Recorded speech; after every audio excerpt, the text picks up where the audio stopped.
Alright, so I'm just recording a voiceover audio track for this video because turns out in the original my microphone was muted the entire time without me knowing. So what I'm doing right now is I just need to download the next 3 tracks because I download these 10 at a time. But there's only 3 tracks left in the disc. So I'm just going to be downloading these next 3, which will be the next 3 that we're doing.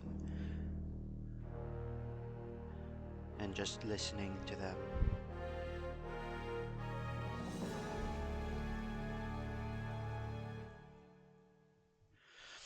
And then the first one that we heard will be the one that I am doing today, or that I did a couple days ago.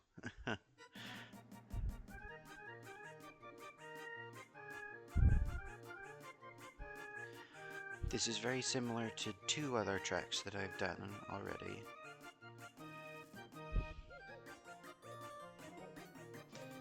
Just like twice as fast.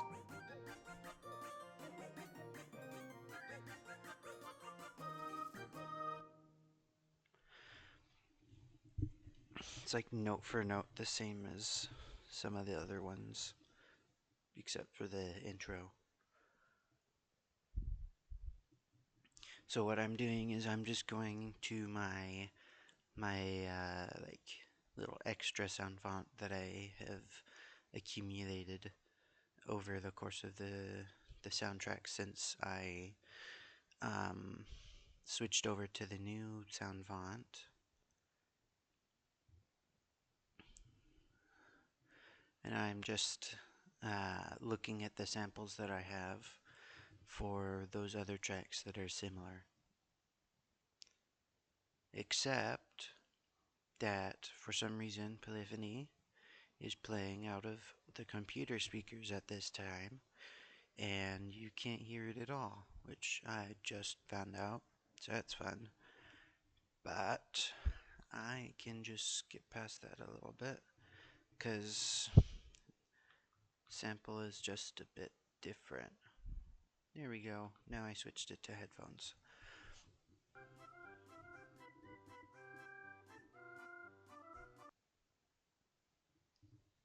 So yeah, it's basically the same, it's just this intro part is different than either of the ones before. This one has an extra measure, and this one is just different. So neither of those are going to end up working when I when I do the track. So I'll just need to do a new sample. But those 3 tracks downloaded correctly, so now we can get started with it. Import the audio for 5-41.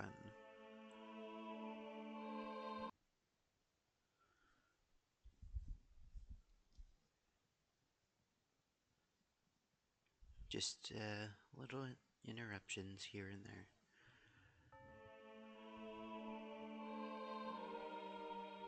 Doesn't sound super complicated, just a couple of things. Now I can go to my MIDI sheet and then find the name of the MIDI file that corresponds, which is, in this case, item get Comanjo intro, which I definitely wouldn't have found easily without the sheet.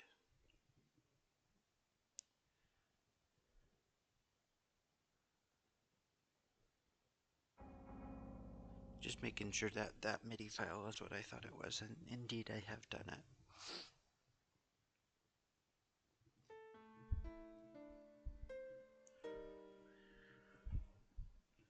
Not a very complicated one. It won't take super long.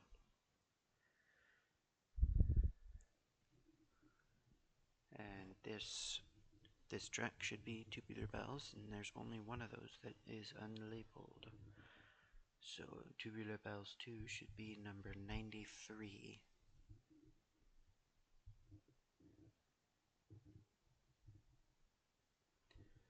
Yep, Tubular Bells 2, number 93. Just label that up real quick so it's easier to find later.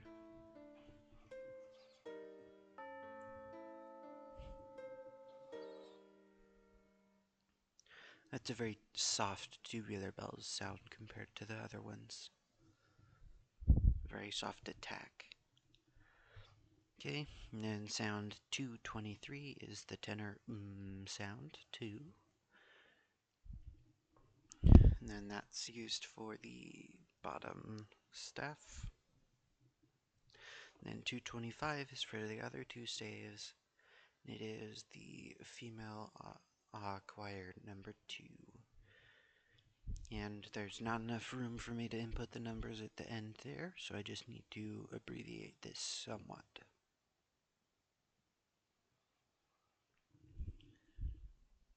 That wasn't quite enough, just one more letter. While still trying to keep the name understandable. So this staff will be the tenor 2. And then this one and the other one will be female 2, choir. Which I believe is the first time I've used that specific sound.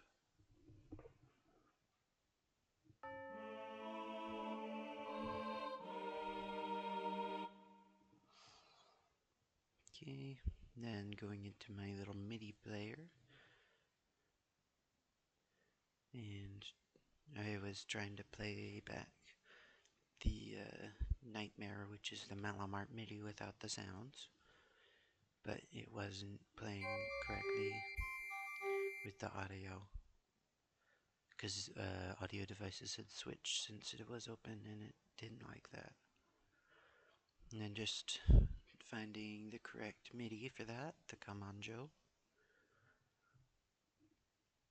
Then going through all the different channels, seeing the panning, but I forgot that it needs to start playing before the panning goes.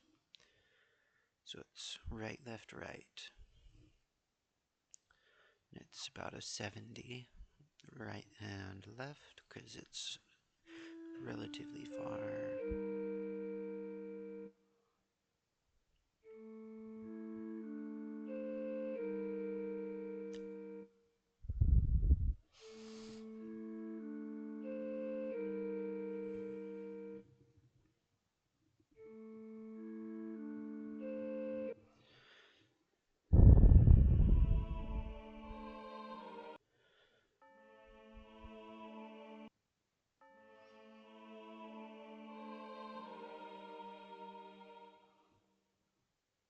Okay, and then I think I should be able to start, well, first saving that, and then can start setting up the score. Soprano, alto, and tenor should cover that, and then just the chimes. That should be everything for the score.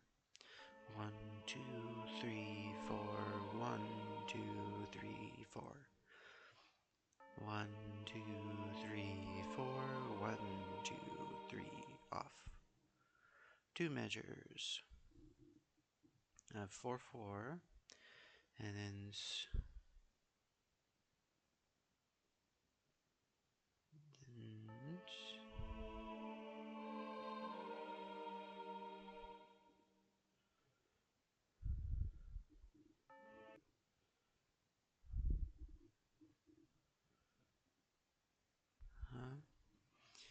I'm kind of confused why I did this method,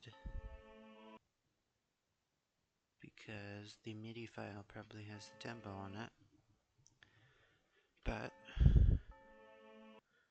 just seeing how long that first beat is, going until I can't hear the other choir sounds, because it's not a long enough track for me to do the tap BPM. Almost there.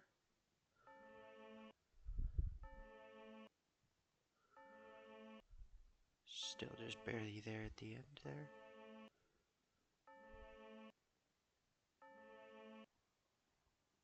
Okay, that's all.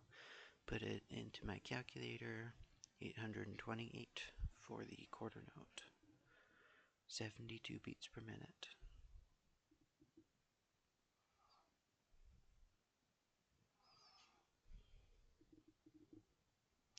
Copying over the composer and subtitle information because just easier than writing it out every time. That's why I even opened the score. And now we can listen to this while we set up the score.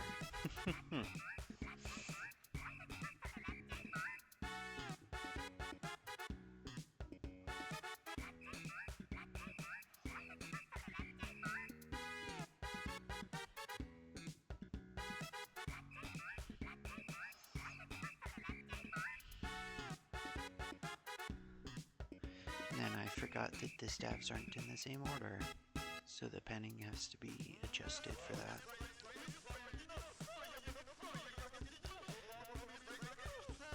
Man, Malamart is so weird. Okay, 2 beat bells goes to 2 beat bells 2.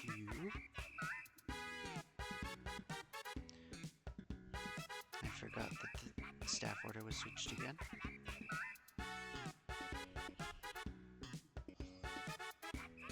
2 beat bells 2. And this one should be all choir female 2. And this one as well. And the tenors goes to the tenor 2.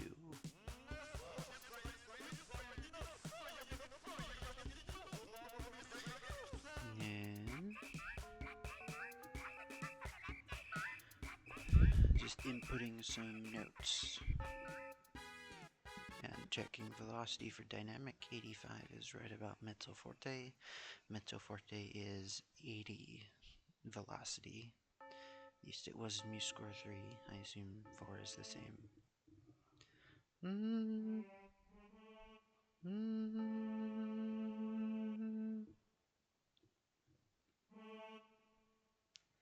That's also mezzo forte.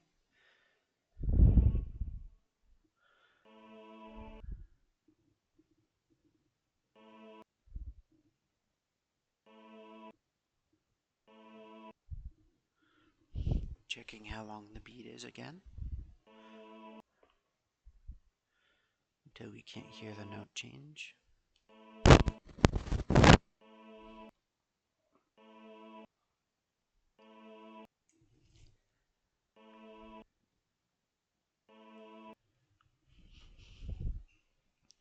It's always the most interesting part of any transcription is this part.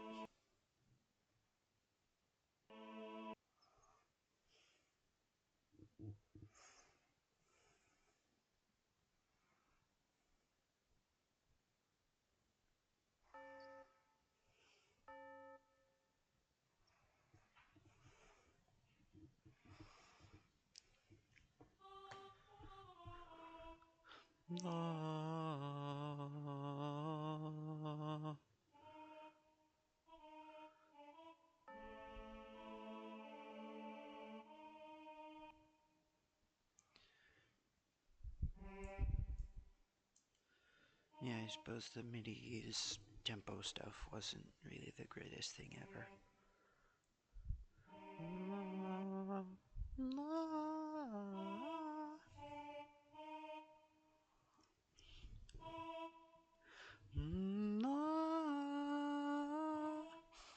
Velocity is 92, which is close to forte, which is 96.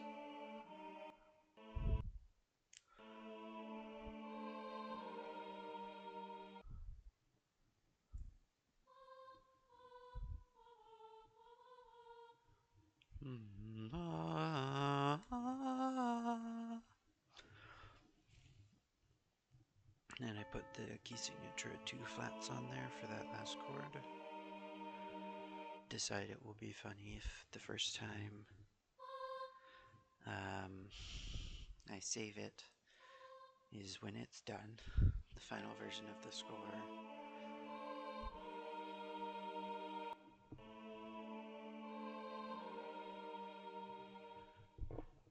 I actually missed what the velocity said. I was distracted, but there's a little decrescendo at the end there, but mezzo piano, I'll see if that works.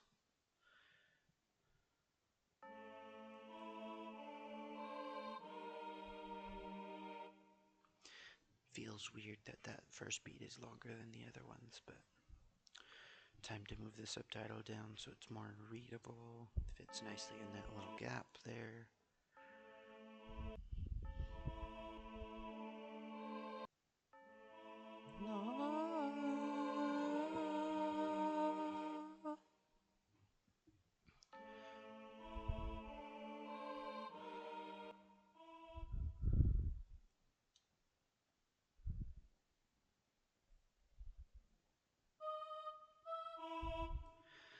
Yep.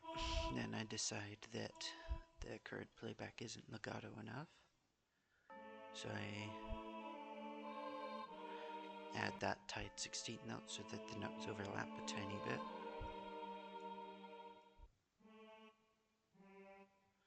Then I decide to do it for just all of the notes to make it sound more connected like the original. Okay, there's all those. Then you can tie those, make all the ties and all the notes tie to invisible.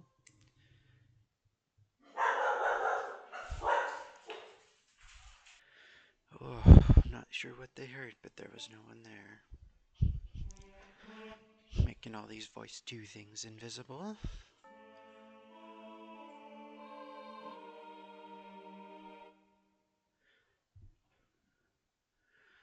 Okay, then I believe that should be the final version of the score, 5-41.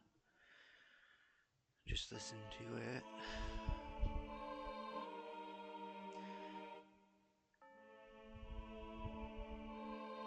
Listen to back and forth, just make sure everything sounds good.